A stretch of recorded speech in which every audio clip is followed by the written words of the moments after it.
আসসালামু আলাইকুম। আপনাদের মাঝে আজ আমি নতুন একটি গল্প নিয়ে আসলাম। গল্পটি ছিল একটি ছেলে আর একটি মেয়ের ভালোবাসার কথা। ছেলেটি প্রতিদিন দুপুরবেলা মেয়েটির বারান্দার ঠিক বাহিরের দিক থেকে তাকিয়ে থাকতো।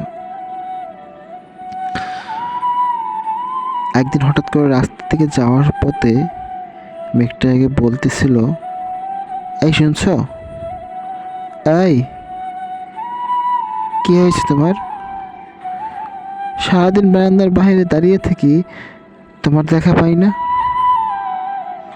মেয়েটা কোনো কথা না বলে ওখান থেকে আস্তে করে রিক্সা নিয়ে চলে গেল। কিন্তু ছেলেটি ওই মেয়েটির পিছ পিছ তার বাড়ির দরজা পর্যন্ত আবারও গেল।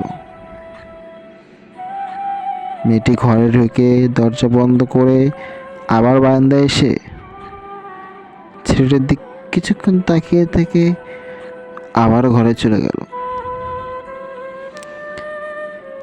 একদিন হঠাৎ করে ওই ছেলেটা ওই বারান্দায় আসা বন্ধ হয়ে গিয়েছে। ওই ছেলেটা এখন আর আসে না। মেয়েটি ভাবতেছে যে ছেলেটি প্রতিটা মুহূর্ত আমার জন্য দাঁড়িয়ে থাকতো, আজ ছেলেটি কই? 2 দিন হয়ে গেল আসে না। একদিন হঠাৎ করে মেয়েটি চিন্তা করলো, আমি এখন যাব। যে দেখে অপেক্ষা করতে করতে ওই ছেলেটা হারিয়ে গিয়েছে। দেখতেছে বাড়ির দরজায় নতুন একটি কবর, একটি চিঠি লিখে দিয়ে গিয়েছিল। ভালোবাসার মানুষকে অবহেলা করলে, ইগনোর করলে, সেই মানুষটির বিশ্বাস নিয়ে খেলা করলে, মানুষটির বেঁচে থাকার বিশ্বাসটাই হারিয়ে যায়।